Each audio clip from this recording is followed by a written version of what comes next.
Эфес номын 4-р сургуулийн өмнө нь бүгдээрээ юу олж харсан бэ? 1-р бүлгийн 1-ээс 14-р эшлэл хүртэл тавчхан тавтаадах. Энэ дээр эзэн бурхны бидний ерөөсөн сүнслэг өрөөлөнд харуулж харсан тийм үстэй. Сүнслэг өрөөлөнд харуулж харсан.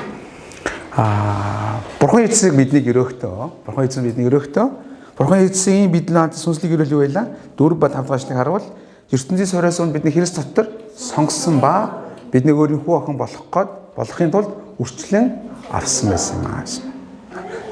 Ийм магтаалын тулд байсан гэж тийм. Харин Бурхны хүү Есүс Христэд дамжуулан бидэнд ирсэн сүнслэг өрөөл юу байлаа? Ялангуяа 7 дахь эшлэлээр байгаа. Эзэн Есүс загламжид совлогдсон цусаараа биднийг золин авсан бөгөөд бидний нүглийг уучлсан юм аа. Золилт ба нүглийн уучлал юм аа. Харин өнгөрсөн 7 хоногт бүгд харсан. Ариун сүнс бурхны бидэнд өгсөн сүнслэг өрөөл бол 13 дахь эшлэл дээр байгаа тийм үү? 14 дэх эшлэл ялангуяа харагдаж байгаа. Биднийг тамгалдаг бөгөөд бидний өвийн батлан даалт болдог юм а гэж. Ариун сүнс бидний амьдралд ирснээрээ би бурхны хүн юм байна гэдэг маань тамгалагддаг. Нөгөө талаараа би аврагдах хүн шүү дээ гэдэг маань батгаа болгосон нь ариун сүнс байдаг юм а гэж болж харсан. Тус бүр 2 өрөөлийг үзсэн шиг бидний мартаараа энэ бүгдээрээ бурхан эцгийгээ магтахын тулд юм аа. Яагаад бол гинэ? Магтахын тулд юм аа гэж. Тэр Паул Эфес чуулганд бичсэн загталгаа эхний хэсэгт бурхан эзнээр дамжуулан бидэнд ирсэн сүнслэг өрөөлийн талаар өгүүлж байгаа бол яг 15-аас 22 23 дахь эшлэл хүртэл дээр тэр Эфес чуулган руу хандан хэрхэн залбирж байгаагаа бас бичиж үлдээсэн байна. Өнөөдөр хэсгээр бүгдээр юуны талаар харна гэсэн үг байна вэ? Залбирлын талаар харна. Тэгэхээр залбирахдаа Илч Паул юу гэж залбирж байгаа юм болоо гэдгийг. Энэ талаар бид нөгөө талаар юг харж болох вэ гэхээр бид бас юу гэж залбирх ёстой юм болоо гэж. Итгэж хүмүүсийн хувьд бол залбир гэдэг зүйл бол тун чухал зүйл шүү дээ. Тийм үстэй. Бид залбирдаг хүмүүс байх ёстой. Залбирж байгаа хүмүүсээ байвал халелуя гэхгүй юу? Ямар сонсон хүмүүс байгаа юм бэ? Харин зарим хүмүүс залбирахгүй байгаа юм биш үү? За усныхаа дууг хааж тусуулна. Залбир гэдэг бол Христ гэж хүмүүсийн тун чухал байдаг. Хэдэ залбирлыг бид яадаг вэ гэхээр хийж байж залбирлыг сурдаг юм байна шүү. Залбирлыг онлоор ингээд сонслоо гэд лигт сонслоо гэж залбирал явагддаг биш. Залбирлыг сууж сурж байж, хийж сурж байж сурдаг зүйл. Хоёрдугаарх нь залбирлыг сонсож байж сурдаг юм байна. Би анх чуулганд ирж авах үед гэхдээ би тэр үеж өөр зүйл анх удаа очиж үзсэн. Тэгээд цуглаан тавсны дараа том ах эгч нар ингээд тойр зогсоод гараараа бариад залбирж байгаа байхгүй юу? Нэг хүн ингээд төлөөлөө залбирж байгаа. Амар удаан залбирж байгаа байхгүй юу? Надад тэр зүйлд хоёр зүйл сониндон санагдсан. Нэгдүгээрх нь ямар их ярих юмтай байдгийг гэж бодсон юм. Нөгөө нэг нь яаж ингэж амар залбирч сурах вэ гэж бодсон юм байна. Та нар санах цуулан хэрэгтэй гэж бодож ирсэн юм шүү дээ тийм үү? Залбирлынх нь миний 2-3 минут 5 минутын залбираа дуусчихж байгаа. Гэтэ залбирлыг залбирж байгаа хүмүүсийн залбирлыг сонсож байгаа үедээ сурж байдаг юм. Тэгээ анзаарах юм бол бүлгийн гишүүн бүлгийн халамжлагчтайгаа адилхан залбирдаг. Баян сонссоор байна. Чуулганых нь итгэгч нарыг харах юм бол пастор ахлагч нь яаж залбирд яг тэр стилийн хэм маягтай байгаа. Яг ингээд сонсноор хүн залбир сурдаг байхгүй. Анзаараа хар гэлний өнгө хүртэл адилхан байгаа. Би ингээд залбирж байгаа нэг тэр хүн болов уу харахаар үгүй дээ. Яг тэрний даралдуулсан хүн байдаг байхгүй тийм. Тэгээд би сорж тийм байх шүү гэдэг. Тэр би энийг яагаад ярьж байгаа гэхээр бид Илч Паулын талаар залбирлыг сонсохдоо Паул ингэж залбирсан юм бол бид ингэж залбирх ёстой юм байна да гэдгийг харах ёстой юм аа. Паул бол энэ загтлыг бичихтэй ариун сүнсээр хөтлөн байж бичсэн учраас бурхны үг гэдэг үнцгээс бид харна гэсэн юм аа. Юуны дөрөв тэрээр Эфес чуулганы төлөө талархсан юм байна. 15 16 дахь эшлэлийг дахин нэг хараадах. 15 16 3 Бич эзэн Есүс итгэх та нарын итгэл болоод бүх ариун хүний төлөө гэсэн хайрын чинь тухай сонссон тул залбиралдаа та нарыг дурсахдаа та нарын төлөө талархтгаа зогсоохгүй. Амен. Илч Паул өдөр бүр тэрээр чуулгануудын бүрийн төлөө залбирдаг юм байна. Тэрээр 3 удаа сайн мэдээний аянд явсан учраас маш олон чуулганы ерөөдөө тарьсан байгаа. Тэр өглөө болгон өдөр болгон чуулгануудын төлөө гуйдаг. Түүний гуйдаг чуулганы нэг бол Эфес чуулган байна. Заавал 2 дахь сайн мэдээний аяллаар хамгийн анх Эфес хотод очиж итгэж хүмүүстэй уулзж байсан маа. Харин 3 дахь сайн мэдээнийхээ аяллаар энэ чуулганд 3 жилийн турш үйлчилсэн юм байна. Нэг басны 3 жилийн турш үйлчлэн байж тарьсан чуулга юм аа. Тиймээс энэ чуулганыхаа төлөө өдөр бүр залбирахдаа Паул яадаг байна гинэ? Талархдаг юм аа гэж байгаа юм да. Дагалдах залбиралдаа дурсаарай. Тэгэхээр Паул залбиралдаа дурсахтаа гэж хэлсэн байна да. Бид хэн нэгэн хүний төлөө залбирна гэж амлчаа заримдаа залбирдаггүй шүү дээ. Ер нь энэ үе жоо өнгөрөх хэрэгтэй байгаа. Бид залбирна гэж амлсан бол залбиралдаа яаж сурах ёстой юм? Дурсаж сурах ёстой юм байна. Бас хэн нэгэнд хэлэхдээ миний төлөө залбираарай гэхээс илүүгээр залбиралдаа намайг дурсаарай гэж хэлбэл гоё ихгүй. Манайхаа миний намайг залбиралдаа дурсаарай. Энэ тэнд явж байгаа би стори хийж байгаа шалтгаан нь гайхуулахын тулд биш, намайг залбиралдаа дурсаарай гэсэн юм байгаа юм шүү. Сайн ойлгоорой. Тэгэхээр Илч Паул залбиралдааг Эфес чуулганд төлөө залбиралдаа дурсахдаа хамгийн түрүүнд талархдаг юм аа гэж хэлж байна. Ягаад тэгэхээр Эфес чуулганы ингээд тухай сонссон чинь Эфес чуулганд 2 зүйл байна гэсэн 15 дахь ишлэл дээр. Тэгэхээр Эфес чуулганд эзэн Есүс итгэл байгаа да. Момос тэдэнд бусдын төлөх, ариун хүмүүсийн төлөх хайр байна. 17 дахь ишлэлд өөр байгаа юм уу? Бүх ариун төлөх гэсэн хайрын чинь тухай сонссон тул гэж. Нэг басны өөрийнх нь 3 жилийн турш тарьж хамт үйлчилсэн чуулган байна. Бурхан эзэн бурханд итгэх итгэл дээр бат зогсож байгаа учраас мөн ариун хүмүүс буюу итгэж хүмүүсийг хайрлах хайр байгаа учраас бурхан минь энэ чуулганд өгсөн нэгүслийн төлөө баярлалаа гэж талархаж байна гэж байна. Энэ чирээс нэг чухал зүйлийг харж болох нь хайраас түрүүн итгэл байгаа гэдгийг харах хэрэгтэй юм байна. Есүс Христэд итгэх итгэл буюу босоо чиглэлд хүчтэй байж үүнээс улбалан хөндлөн чиглэлд хайр гэх зүйл бий болж байдаг. Бид Есүс Христэд итгэх итгэл маань бат бүх гүн суйртай байгаа үед бид бусдыг тэр дундаа итгэж хүмүүсийг хайрлах шалтгааныг олж өгдөг юм байна. Бид бусдыг хайрлахад асуудал байна гэвэл бид итгэл дээр асуудал байна гэдэг дахныг харах боломжтой гэсэн утгатай юм байна. Ямар ч тач Эфес чуулганы юуг хараад итгэл ба хайрыг хараад талархаж байна гэж. Өнөөдөр ч гэсэн бидний энэ хоёр зүйл том чухал юм байгаа юм шүү. Бид хамгийн дөрөвд Есүс Христ юу хэрэгтэй? Итгэл хэрэгтэй. Ариун хүмүүсийн төлөөх юу хэрэгтэй юм ба? Хайр хэрэгтэй. Хажуусанд хэлэхгүй юу? Та ариун хүн шүү гэж. Тэгэхээр би энэ үгийг хэлэхдээ Есүс Христ итгэсэн хүмүүст хандан хэлж байгаа юм шүү. Библи хэлэхдээ Есүс Христ итгэсэн хүмүүс гэм нүглээ уучлуулсан учраас ямар хүн гэсэн тодорхойлолд орно? Ариун хүн. Өөрөлд усанд орсон учраас биш. Тийм ээ? Эсвэл жоохон юм гоё брендийн хувцас өмссөн учраас биш. Тэр хүн Есүс Христ итгэж өнгөрсөн одоо ирээдүйн нүглээ уучлуулсан учраас ариун хүн юм аа гэж. Тиймээс Паул Эфес чуулганы эзэн Есүс итгэл болоод ариун хүмүүс буюу чуулганыхаа хүмүүсийн төлөө хандаж байгаа хайрыг харахтаа бурхан минь үнэхээр их баярлаа гэж залбиралдаа яаж байсан юм аа? Дурсаж байсан юм аа гэж. Үргэлжлүүлэн Паул итгэл байгаа, хайр байгаа чуулганы төлөө гуйж байгаа юм. Яг үүндээ миний хувьд за итгэл нь бат бөх байгаад хайр нь байгаа бол зээдэ болоо доо гэж хэлмээр байгаа ч гэсэн Илч Паул тэгээд юм. Итгэл энэ хайрын дээр дахиад тотогдож байгаа тэр зүйлийг эзэн минь нэмж өгөөч гэж одоо гуйна гэсэн үг юм аа. Энийг харахтаа та өөрийн залбирлыг бодож үзээрэй. Та бидний залбирал яг ямар байгаа юм бэ? Та бидний Бурханаас гуйж байгаа гуйлтын хэдэн хувь нь өгөөч гэсэн агуулгын дотор багтаж байна юм аа. Залбирлын 5 агуулга байдаг шүү дээ. Эхнийх нь байдаг лээ. Талархал, гэмшил, магтаал, бусдын өөрийн. Бусдын өөрийн. Бусдын төлөө, өөрийн төлөө. Дахиад талархал, гэмшил, магтаал, бусдын өөрийн байна. Өөрийн дээр чигч уураа тавьж өгмөр байгаа юм. Тэгээ би нэг пастор гिचээ сонсчихсон тэр пастор анхнаасаа залбирлыг сурахтаа байн хурууга барьж залбирдаг байсан гинэ. Өглөө босоо залбирахтаа эрх ураагаа бариад бурхан минь баярлалаа. Бурханы талархаж болох бүх зүйл талархаж өгсөн. Дараагийн хуруугаа бариад яана гэсэн үг лээ. Бурхан минь намайг уучлаарай. Өнгөрсөн өдрүүдэд тэгсэн гэсэн. Дараагийн хуруугаа бариад яана гэсэн үг лээ. Бурхан минь та тийм билээ. Дараагийн хуруугаа бариад яана гэсэн үг лээ. Бусдын төлөө, доржоо ганаад улмаагийн төлөө. Энэ хуруугаа бариад өөрийнх нь төлөө. Тэгээд залбирлыг сурч ижээ гэж хэлсэн. Бас гоё хөөрхөн арга юм шиг байна. Агууман залбирахтаа хаяа залбирх хүч олохгүй хуруугаа бариад суугаад байгаа. Паул Эфес чуулганд хэлээ залбирахтаа аль хуруугаа барьсан байх нь. Ерхий хуруугаараа барьсан байх нь тийм үү? Бурхан минь ээ баярлалаа. Энэ чуулганыг ийм ивэл өгсөнд баярлалаа.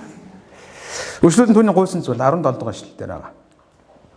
17 хамт харъя 3. Бидний эзэн Есүс Христийн Бурхан алдрын эцэг та нарт мэрэгэн ухаан хийгээд илчилгээ сүнсийг өгч өөрийгөө бүрэн мэдүүлж.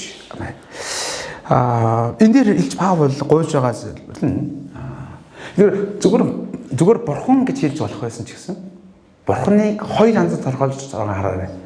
Бидний эзэн Есүс Христийн Бурхан гэж. Өөрөөр хэлбэл Бурханыг Есүс Христээс салгаж ойлгох боломжгүй юм байна. Ихэнд Есүс Христ байна. Тэр хүнд бас Бурхан байдаг юм байна.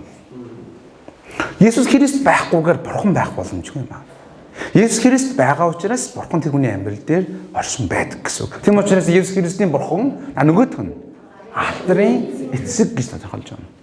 Тэр Бурхан бол алдраар дүүрэн тэгээд дээр нь бидний юу юм аа? Эцэг юм аа гэж хэлж байна.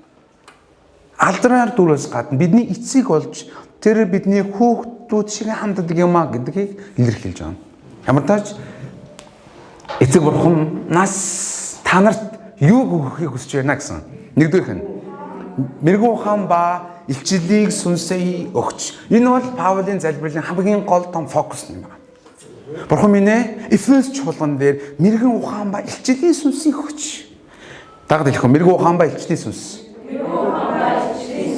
Энэ үгээс хэлэхээр та юу яриад байгаа нөгөө нэг утас байр машин нь юу хашч ба. Паулийн хувьд Бурхан минь манай Эфес чуулган өсөд байгаа маа. Тэгэхээр өгөөрэй. Эсвэл тэд ингээд юм жоохон нийгэмд гадуурхаж чиж магадгүй жоохон карьертэй болгож өгөөрэй. Энэ залбирлыг хийгээгүй юм байна. Паулийн хувьд хамгийн чухал тооцсон зүйл тэр итгэлийн хүний төлөө гуйхтаа Бурхан минь юу өгөөч? Мэрэгэн ухаан ба илчлэлийн сүнсийг өгөөч гэж гуйсан байна. Тэдэнд итгэл байгаа, тэдэнд хайр байгаа. Харин дутагдж байгаа тэр нэгэн зүйл нь юу гэхээр мэрэгэн ухаан ба илчлэлийн сүнсээр дамжин ирэх босод ерөөлүүд байгаа. Энийг гэж чухал тоосон. Энэ мэрэгэн ухаан ба илчлэлийн сүнс гэхэр нэг юм өөр сүнс орж ирнэ гэсэн утга биш юм шүү. Яг л тэр мэрэгэн ухаан ба илчлэлийн сүнсийг буюу мэрэгэн ухаан илчлэлийн өгдөг вэ гэхэл ариун сүнс өгдөг юм аа. Тэгэхээр юу гэж хэлж байгаа гэхээр ариун сүнсээр дамжуулан мэрэгэн ухааныг өгөөч бас илчлэлийг өгөөч гэсэн утгаар гуйж байгаа гэсэн юм аа. Амен. Миний хүүхдэд, манай хүлгийн хүнд, манай чуулганы хүнд, манай Монгол ард түмэнд мэрэгэн ухаан ба илчлэлийн сүнсийг өгөөч юм аа. Зарим хүмүүс би мэрэгэн ухаангүй болчихсон юм уу хаашаа ингэ бодож магадгүй. Хүн мэрэгэн ухаан илгүүдэхгүй шүү. Мэрэгэн ухааныг энгийнээр хэлэх юм бол ялгах чадамж юм байна. Мэдлэгийг ухаалгаар ашиглах чадамж юм байна. Илчил гэдэг бол Бурханаас илэрхийлэгдэж байгаа зүйл. Илчил гэдэг үгийг яг үндсэн утгыг харах юм бол гівлүүр тайлах гэсэн утгатай байхгүй. Энэ юу гэсэн үг гэхээр гівлүүр эмэгтэй хүн гэрлэгтээ дээр үед гівлүүр зүтгэдэг юм уу? Тэгээ нэг хажууд нь түшээд явдаг мөмөстэй харахгүй учраас тэрийг тайлж байгаа процесс. Өөрөөр хэлбэл харж чадахгүй байгаа байдлыг харуулна гэсэн утгатай. Амен. Бурхан минь мэрэгэн ухаан ба илчлэлийн сүнсийг өгөөч. Ээдээ би энийг бүр үнэхээр таадыг ойлгоосаа энэнийг ойлгох биш. Энэний үр ивэлүүдийг хүлээн аваас гэж үсэд байгаа. Мэрэгэн ухаан ба илчлэлийн сүнсийг өгөөд нэгдүгээрх нь гуйсан зүйл нь өөрийгөө бүрэн мэдүүлж. Жохон багсаад өгөө. Өөрийгөө бүрэн мэдүүлж байна. Нөгөөд нь дараагийн хөшлийг хардаа. Дараагийн хөшлийг харах юм бол өөрийгөө бүрэн мэдүүлж зүрхний чинь мэлмиг хийгүүлээсэй юм байна. Бурхан мэрэгэн ухаан ба илчлэлийн сүнсийг Эфес чуулганы дээр өгөөч. Тэгээ нэгдүгээрх нь та тэдэнд өөрсдийгөө мэдүүлээд өгөөч. Хоёрдугаарх нь тэдний зүрхний мэлмиг нь гээгүүлээч юм. Яг үндэ энэ арчин үеийн орчуулган дээр 19 орчуулган дээр гээгүүлээсэй гэж бичсэн байгаа. Харин өмнөх орчуулга харах юм бол гээгүүлээсэй юм залбирч байна гэсэн утгаар бичигдсэн. Нэгдүгээрх нь магадгүй та хэд сонирхолтой санагдаж магадгүй юу гэдэг юм бэ? Тэд чинь эзэн Есүст итгэдэг хүмүүс шүү дээ. Яг өмнөх ишлэн 18 дээр. 17. Өөрийгөө бурхан мэдүүлээсэй гэж хүсэж байна юм аа. Жуулганыхаа бурханы талаар мэдээлэлтэй байх нэг өөр.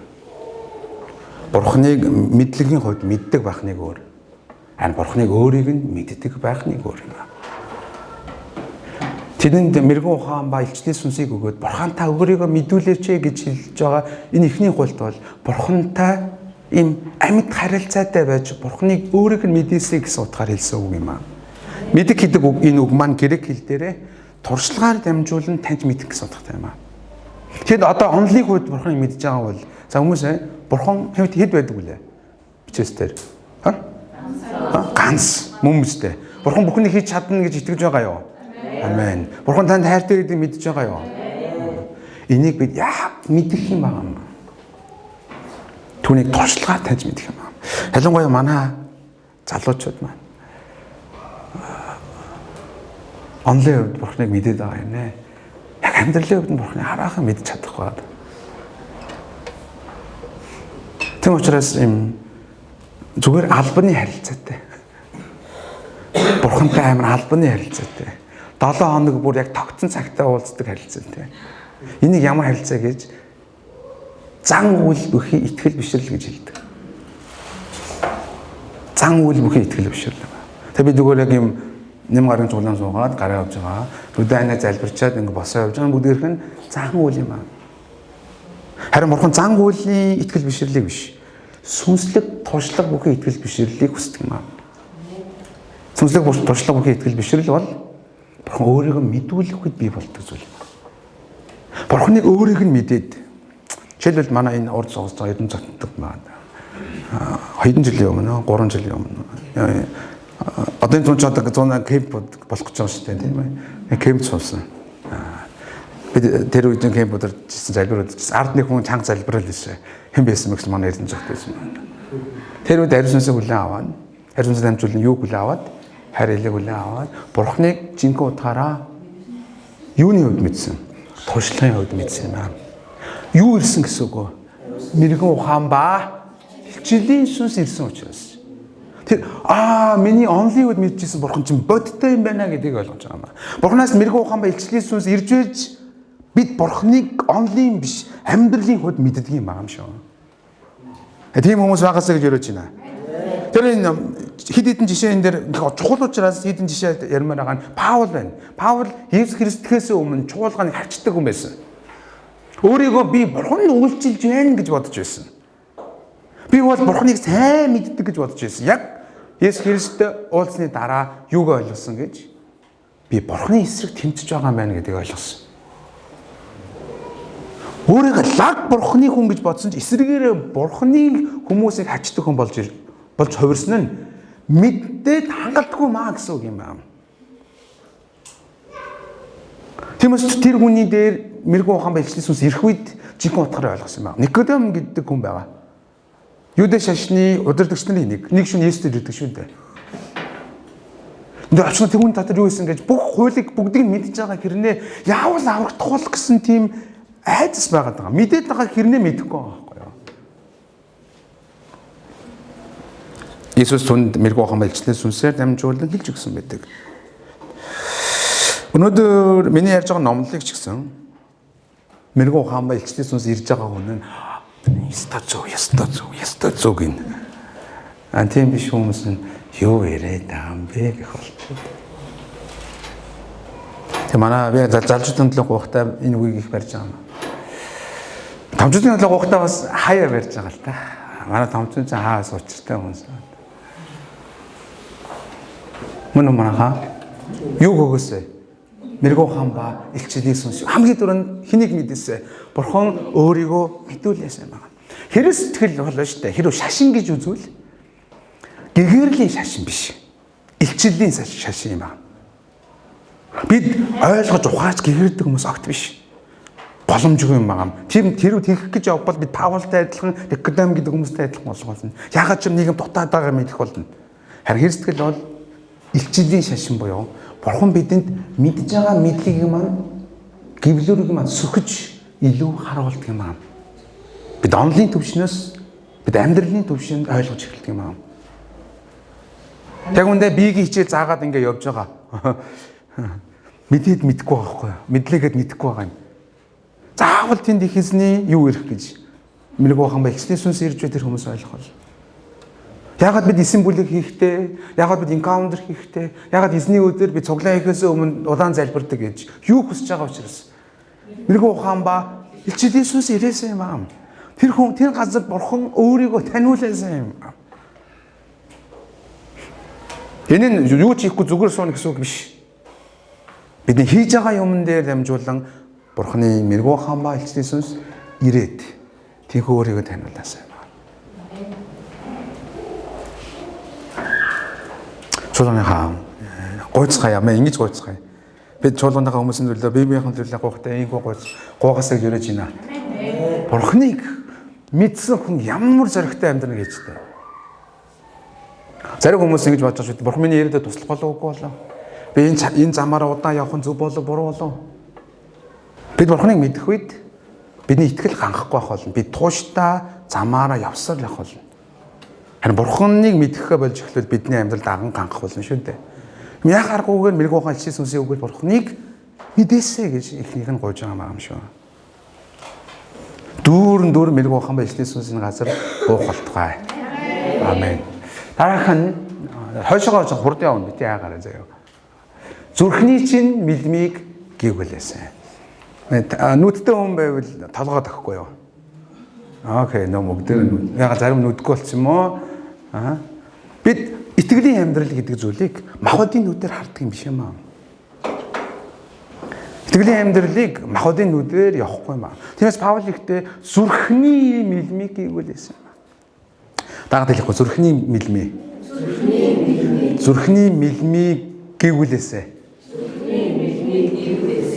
Нэгдүгээр ариун мэрэгүү хаан ба Илчил Иесус ирснээр бурхан өөрийгөө мэдүүлдэг бол хоёрдугаарх нь бидний зүрхний мэлмийн маань яаж эхэлдэг? Гийж эхэлдэг юм байна. Өөрөөр хэлбэл зүрхний мэлмийн маань өмнө нь ямар байсан гэсэн үг үү? Харанхуй байсан гэсэн үг юм. Гэрэлгүй байсан гэсэн үг юм байна. Харин ариун сүнсний ажил болох мэрэгүү хаан ба Илчил Иесус ирэх үед бидний зүрхний мэлмийн нээгдэж эхэлдэг юм байна. Илч Паул Эфес чуулганд энэ зүрхний мэлмийн гүйгүүлэгдээсэ гэж үнэхээр хүссэн юм байна. Юу нөгөө нэг байр машин. Тэр чинь дараа наваад байгаа шүү дээ. Яагаад гэхээр итгэлийн хүмүүс заримдаа харах ёстой юм харж чадахгүй байх нь хамгийн өрөвдөлтөй байдаг юм аа. Нэгэнд итгэлийн эвэлийн зам дээр зогссон хэрнээ зүрхний мэлмийн харанхуугаасаа болоод харж чадахгүй ганхаж байгаа байдал хамгийн өрөвдөлтөй юм аа. Байхгүй гомд өрөвдөлтөй биш шүү дээ. Байгаа хэрнээ ашиглаж чадахгүй байгаа байдал чинь өрөвдөлтөй шүү дээ. Ийхүү зүрхний мэлмийн гүйгүүлэгдээд гурван чухал зүйлийг ойлгоосэй гэж Паул хүссэн юм аа. За бидний мартаарай. Мэрэгүү хаан ба Илчил Сүнсийг өгснөөр хоёр залбирал байгаа даа. Эхнийх нь бурхан өөрийгөө мэдүүлж, хоёрдугаарх нь зүрхний мэлмийн гүйгүүлээсэй. Зүрхний мэлмийн гүйгүүлэгдэхээр ямар үр дүнд хүрч байгаа юм бэ? Цааш нь хартаа. Ингэснээр та нар түүний дуудлагын найдварыг цаашаа мөн ариун хүмүүстэх түүний өвийн баялагийг хашаад итгэдэг бидэнд хандсан түүний хүч чадлын янтшгүй авгааг мэдэх болтугай. Амен. Дахин ихнээс нь тайлбарлах юм бол зүрхний мэлмийн гүйгүүлэгдээд ингэснээр гурван зүйлэн дэм ихнийх нь түүний дуудлагын найдварыг мэдээсэй гэж хүсэж байна гэж. Өөрөөр хэлбэл бурхан биднийг дуудсан учраас бид Есүс Христ итгэж байгаа юм үстэй. Амен. Бурхан биднийг дуудсан тэр дуудлагаар дамжуулан бидний юу өгөхөөр бэлдэж байгаа юм бэ гэдгийг мэдээсэй гэж хүсэж байгаа гэсэн юм. Дуудлагын найдвар юм аа. Зарим хүмүүс дуудлага найдвар гэдэг үг амар хүн сонсогдож байгаа юм тийм ээ. Юу яриад байгаа юм бэ гэж. Бурхан бидний дуудахдаа бид найдвар өгж байгаа. Би чамайг ийм хөв тавилан чиний амьдрал бэлдсэн байгаа гэж. Тэр дуудлагын найдварыг мэдээсэй юм аа. Тэм хүмүүс хагаасаа гэж яриад байна. Дараах нь ариун хүмүүстэх түүний өвийн баялагийг. Ариун хүмүүс ямар хүн гэлээ? Есүс Христ итгэж гэмнүглээ уучлуулсан хүмүүс тийм үү? Тэм хүмүүст бурхан юуг өгнө? өвөөгөө холно гэж хэлсэн байна. Найдвараас жоохон ялгаатай нь юу гэхээр энэ мөнхийн улсад бидний авах тэр өвийн талаар ярьж байгаа юм. Бурхны хүү охин болсон хүмүүсийг авах тэр өвийн талаар ярьж байгаа юм. Тэр өв ямар юм аа? Баялаг юм. Баялаг нь ямар баялаг? Алдрын баялаг андуур юм аа.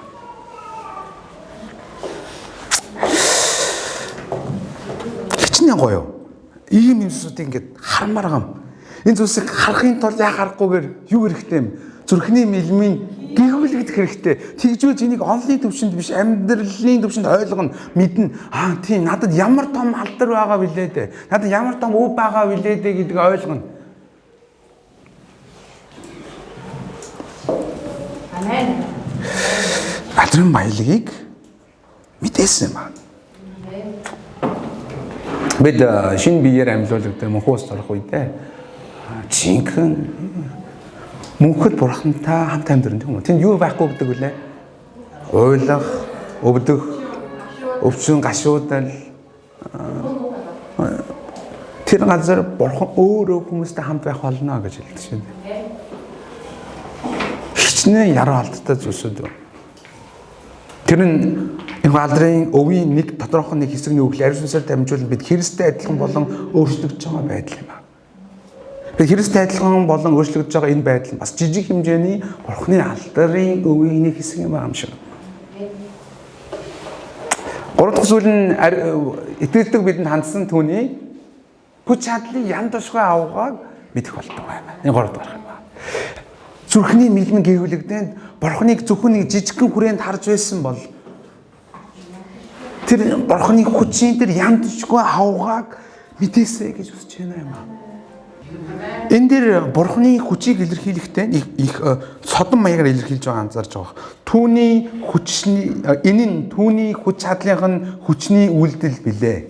Ойлгомжгүй юм шиг харагдаж байгаа л учраас Илч Паул Юда хэм маягаар ижил төстэй үгээр олон дахин давтаж онцолж байгаа юм аа. Хүн хүч чадал хүч нөгөөх нь хүчний үйлдэл юм аа. Хүч чадал хүч үйлдэл. Энэ Бурхны авгаа хүчийг мэдээсэй юм байна.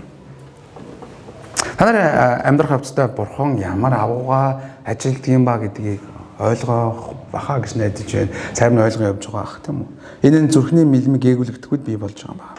За төсгөлд нь дараагийн удаа би арай өөр сэдвээр явахыг дараагийн 2 дахь бүлгээр явахыг хүсэж байгаа болохоор тоошоо тавчхан уншаад дуусгах болно. Энэ хүчний талаар нэмж тайлбар хэлж өгч байгаа юм байна. Бүгдээрээ 20 дугаар эшлэлээс явъя.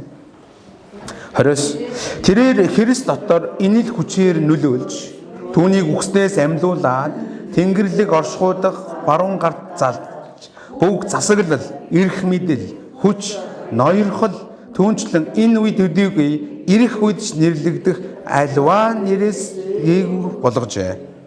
Бурхан бүх юмсыг түүний хөл доорн захируулж түүнийг чуулганд бүх юмсын тэргүүн болгож өгвөө. Амен. За тэр үртэл. Энэ дээр хэлэхдээ энэ 20 дугаар шарах юм бол тэрээр Христ дотор энэ хүчээр нөлөөлж гэж хэлсэн байна. Бурхны янтчгүй авах хүчийг мэдээсэй гэж хүсэж байна гэсэн шүү дээ. Энэ хүчээр юу хийсэн бэ гэхлээр энэ хүчээр тэрээр Христийн нэгдүгээр яасан гэж байна. Амьлуулсан юм байна. Христ өөрөө амьлаагүй бөгөөд Бурхан түүнийг үхсэн бие цогцсноос амьлуулсан юм аа гэж байгаа юм. Бурхан түүнийг амьлуулад хоёрдугаарх нь өөрийнхөө баруун гарт залсан юм аа гэж хэлж байна. Энэ хүчээр үргэлжлүүлэн Бурхан түүнийг 21-р эшлэл харах юм бол аливаа нэрээс дээгүүр болгосон юм аа гэж хэлж байгаа. Дэлхий дээр хамгийн алдартай тэдгээр нэрсүүдээс чилүүгээр эрхэмдэд болгосон бөгөөд дөрөвдүгээрх нь түүний хөл дор бүх зүйлсийг захируулад Адамд ороо түүний бүх юмсыг түүний хөл дор захируулад түүний чуулганыг юу болгосон юм аа? Тэргүүн болгосон юм аа гэж хэлж байгаа. Энэ хүчээр дамжуулан энэ зүйлсүүдийг Бурхан хийсэн юм шүү. Ийм агуу зүйлээр Бурхан та нар руу хамдан байгаа шүү гэдгийг та нар мэдээсэй гэж хүсэж байна юм аа.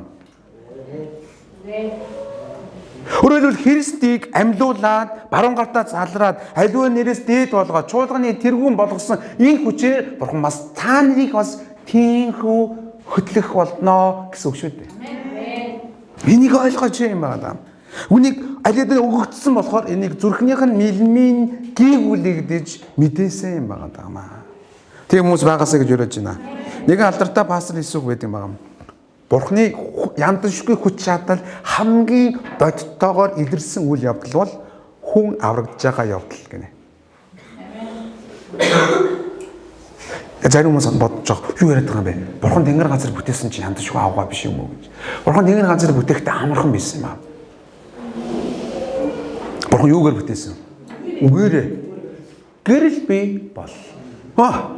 Од сар, нар сар бий бол бий болсон. Бурхан байхгүй зүйлээс бий болгохдоо үгээр айлтгаад бий болж байгаа. Харин хүн төрлөختний аврахд өөр байсан юм аа. Хүн төрлөختөн та бид чинь Бурханаас онцгой дүр төрх бүтээгдсэнс гадна эсэргүүцэх эрхтэй хүмүүс. Гин чанартай хүмүүс. Гөждөг, боцдог, болдог хүмүүс. Бурхан бидний аврахын төлөө зүгээр аврагт гэж хэлж болохгүй байсан юм аа. Тиймээс тэр загалмай дээр цовлуудах хэрэгтэй болсон юм шүү дээ. Тиймээс өнөөдөр та бид Есүс итгэнэ гэдэг маань Бурханы хүч чадал яндашгүй агууг хамгийн тод илрүүлж байгаа зүйл юм аа. Та бид Бурхан минь би таны хүү охин бол яа гэж шийдвэр гаргаж чадсан учраас. Энэ зүйлсүүдийг мэдээсэй юм аа. Хамгийн сүүлд нь нэмэлт тайлбар маягаар 23 ажил дээр ирсэн байна. Чуулган бол түүний бие тухайлбал бүхний дотор бүхнийг дүүргчий дүүрэл болоо. Амен. Есүс чуулганы тэргүй юм бол чуулган бол түүний юу юм аа? Бие юм аа. Хүмүүсээ би толгойг удирдах уу? Толгой биеийг удирдах уу? Толгой бие юм аа. Тэргүүн гэдэг маань толгой гэсэн утгаар бичсэн байгаа шүү. Хүндэтгэлийн үгээр нь бичсэн байгаа даа. Тэгмээ бид Есүс бидний тэргүүн учраас, бидний толгой учраас бид биеийн хувьд ийм нэгдэлтэй байх ёстой маа гэсэн үг. Нөгөө талаар бид түүний удирдлагаар явах ёстой гэсэн үг. Тийм хүмүүс байгаасаа гэж яриад байна. Өөрчлөлт чуулганыг хэлэхдээ түүний бие бөгөөд бүхний дотор бүхний дүүрэгчийн дүүрэл мөн ойлгомжгүй байгаа юм. Энэ юу гэсэн үг вэ? Есүс Христ бүхнийг захирж байгаа юм аа. Тэрийг бүхнийг дүүргэж гэдгээ тодорхойлж байгаа юм. Бүхнийг захирж байгаа нь бүхнийг дүүргэж байгаа бөгөөд өөрөөр Есүс Христийн хязгаар хүрэхгүй газар гэж байхгүй гэсэн үг шүү дээ. Захиргаа хүрэхгүй газар гэж.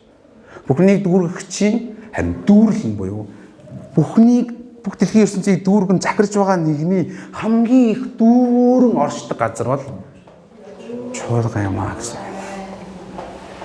Ойлгох нь. Бүхнийг дүүргэн захирж байгаа нэгний хамгийн дүүрэн байгаа газар чуулган юм. Бид түүнийг магтах үедээ тэр бидний дунд дүүрэн байгааг ойлгодог шүү дээ. Эдгээр бүх өгөгдсөн ерөөлүүдийг ойлгомоор байгаа юм. Тиймээд бол зүрхний чинь мэлмэ яах хэрэгтэй байна? Гэвэл үүдэх хэрэгтэй байна. За, номлоо эмгтгэхэд тийм. Өнөөдөр ч Паул Эфес чуулганы төлөө залбирахдаа хоёр зүйлийг залбиралдаад дурдан талархсан байна тийм үү? Тэдний юг итгэл ба ариун үнсийн төлөө хайр юм. Хэдүүлж Паул энэ зүйлдээ дахин зарим зүйлсүүд нэмэгдэх ёстой гэдгийг ойлгож байсан тийм үү? Тиймээс Бурханаас гуйсан Бурхан минь тэдэнд юг өгөөч? Мэргэн ухаан ба илчиллийн сүнсийг өгөөд эдгээрх нь өөрийгөө мэдүүлж өгөөч. Хонлын төвшөнд биш. Жинхэнэ таны хэн бэ гэдгийг мэдхэд туслаач. Хоёрдугаарх нь тэдний зүрхний мэлмийг гүйүүлээд өгөөч. Тэд зүрхний мэлмийг гүйүүлэгдснээр гурван зүйлийг ойлгосыг хүсэж байна.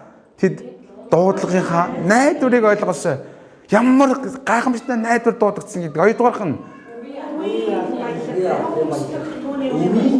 өвийн алдрын баялагийг ямар гайхамшигтай алдартай өвийг хүлээн авах гэж байгаагаа мэдээсэн юм аа. Гуравдугаарх нь түүний хүчний яндашгүй агуу мэдээсэн юм аа. Тэгээд тэр яндашгүй агуу хүч Христийг хэрхэн амьлуулж чуулганы тэргүүн болгосон бөгөөд чуулган түүний бие ба дүүрэл юм аа гэдэг хэлсэн байна. Тийм хүмүүс байгаасаа гэж яриж байна.